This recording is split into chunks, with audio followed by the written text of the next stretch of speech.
Hello student. देखो आज हम मॉडर्न हिस्ट्री की जो हमारी स्पेक्ट्रम की किताब है इसका रिव्यू करेंगे। ठीक है। इस क्लास में हम देखेंगे कि ये जो किताब है ये किस एग्ज़ाम के लिए इम्पोर्टेंट है। ठीक है। यदि आप नेट जेआरएफ की तैयारी करते हैं या वनडे एग्ज़ाम की तैयारी करते हैं, आपको ये किताब पढ़नी चाहिए या नहीं पढ़नी चाहिए। ठीक है। तो सबसे पहले हम इस किताब का एक बार ओवरव्यू देखते हैं। ठीक है।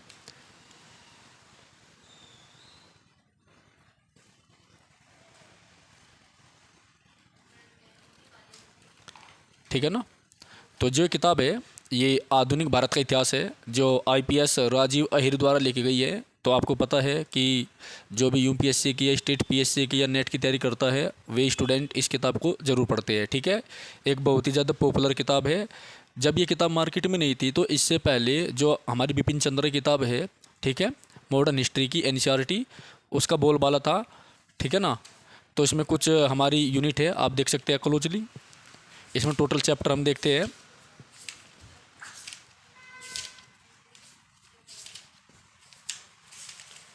इसमें टोटल जो चैप्टर है आपके ये है 39। लेकिन जो लेटेस्ट 2024 का एडिशन है उसमें 49 चैप्टर आ चुके हैं। और अगर हम इसके पेज की बात करें, टोटल पेज, तो टोटल पेज इसमें जो है 839 है। लेकिन 2024 का जो एडिशन है उसमें करीब 1050 के आसपास पेज है। ठीक है। और अगर हम इसकी कीमत की बात करें तो ये जो किताब है ये 430 रुपये की है। और जो लेटेस्ट एडिशन है इसका वो करीब 550 रुपये किताब हैगी। ठीक है। और वैसे ही आपको मार्केट में जो है 350 रुपये के आसपास अवेलेबल हो जाएगी ऑफलाइन में। ठीक है बेटा। चलिए, तो सबसे पहले हम देखेंगे जो स्टूडेंट यूपीएससी प्रिपरेशन करता है उनका जो ऑप्शनल होता है या प्री में, यहाँ से डायरेक्ट क्वेश्चन आते हैं। ठीक है। जैसे आप इसमें देखेंगे यूनिट नंबर 2 है यूरोपियों का आगमन एवं ब्रिटिश शासन।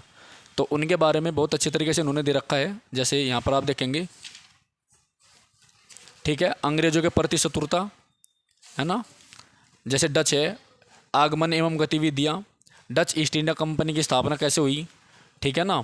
उसके बाद डच व्यापार कैसा था, डच अंग्रेज संघर्ष, डचों का पतन कैसे हुआ। तो ये किताब मेंस के लिए भी काफ़ी इंपॉर्टेंट है। और साथ ही साथ में अंग्रेज़ों के आने का कारण, ठीक है, उनकी सफलता, हॉकिंस एंड थॉमस, ठीक है ना, फारूकशियर का जो फरमान था, पुर्तगाली और डचों के साथ अंग्रेज़ों का संघर्ष, ठीक है ना, ये सब चीज़ें इसमें दी गई है। तो यहाँ पर इसमें तो आपको जो है यूनिट वाइज जो है सारी चीज़ दे रखी इसमें। उसके बाद आप इसमें ब्रिटिश विजय के समय भारत की स्थिति कैसी थी, औरंगजेब के पश्चात साम्राज्य के सामने क्या क्या समस्याएं थी, तो ये चीज़ें इसमें दे रखी है आपको। ठीक है। और अगर आप थोड़ा सा और आगे चल कर देखेंगे, देखो यहाँ पर अच्छे से, ठीक है, अंग्रेज़ों की बंगाल विजय, ब्रिटिश विजय से पूर्व बंगाल क्या था, सिराजुद्दौला और अंग्रेज इनके बीच में क्या संबंध रहा। ठीक है। ये काफ़ी इंपॉर्टेंट है। अलीनगर की संधि, प्लासी का युद्ध, प्लासी का युद्ध बहुत इंपॉर्टेंट है। मीर जाफर, मीर कासिम तथा अंग्रेज, तो एक एक चीज़ इसमें बहुत अच्छे से डिटेल से दे रखी है। बक्सर का युद्ध दे रखा है। ठीक है ना। इसके बाद इलाहाबाद की संधि दे रखी, प्लासी और बक्सर के युद्ध का महत्व क्या रहा है इतिहास में। तो जो हमारे डिस्क्रिप्टिव पेपर होता है उसमें ये काफ़ी इंपॉर्टेंट है। ठीक है। जैसे प्रथम आंग्ल मैसूर युद्ध, है ना, जो जो चीज़ें हैं आप देखो यहाँ पर टीपू सुल्तान के बारे में भी दे रखा है ना। प्रथम आंग्ल मराठा युद्ध, जो जो इंपॉर्टेंट चीज़ें हैगी वो मैंने हाईलाइट भी कर रखी साथ के साथ में ही। और इसके बाद में आप देखेंगे यहाँ पर शुक्र चैक्य मिसल रणजीत सिंह के क्वेश्चन भी यहाँ पर आते हैं। ठीक है ना। प्रथम आंग्ल सिख युद्ध,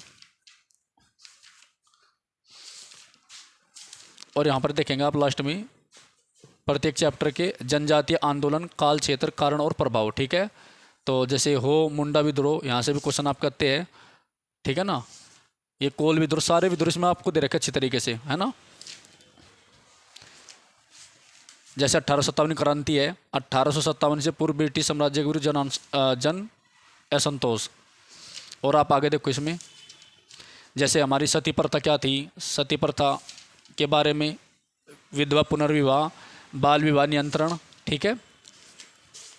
तो इस किताब में सारी चीज़ पढ़ने की नहीं होती वैसे भी। जैसे प्रार्थना समाज के बारे में है, यंग बंगाल आंदोलन के बारे में, ईश्वर चंद्र विद्यासागर के बारे में। ठीक है।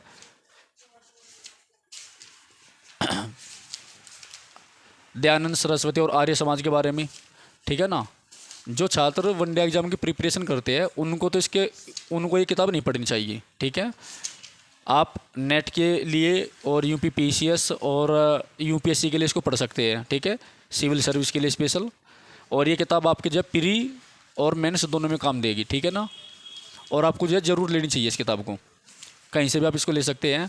बंगाल विभाजन का लोप यानी बंगाल विभाजन का कारण क्या था, सारी चीज़ें बहुत अच्छे से रखी डिटेल में। एक चीज़ आप देखें, क्रांतिकारी गतिविधियों का प्रथम चरण क्या था, 1907 से 1917 का इतिहास में दे रखा। महात्मा गांधी के बारे में से बहुत अच्छे से दे रखा, ठीक है। प्रथम विश्व युद्ध एवं राष्ट्रवादी, है ना, होम रूल लीग आंदोलन, आप इसमें गांधी जी की भारत वापसी क्यों हुई थी, क्या कारण थे, सब चीज़ें रखी गांधी जी के बारे में भी। गांधी जी ने जितने आंदोलन चलाए, खेड़ा सत्याग्रह, प्रथम असहयोग आंदोलन, अहमदाबाद मिल हड़ताल के बारे में इसमें डिटेल में दे रखा, ठीक है।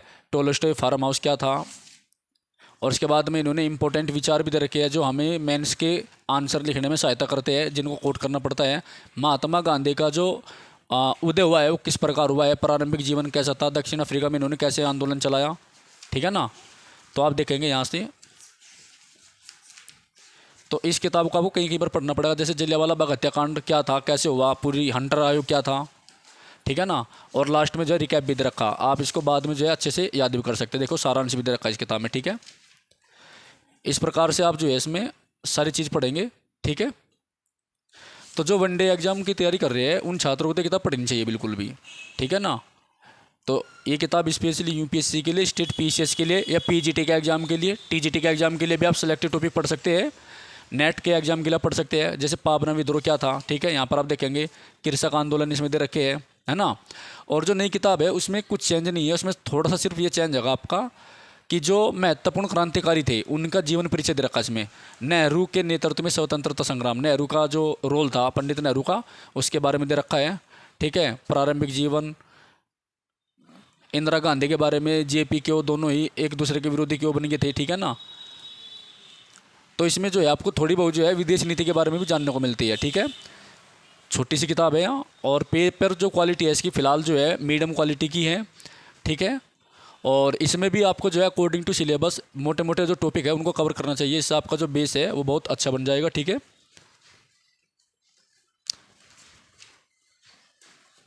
चलो रोक दे सर।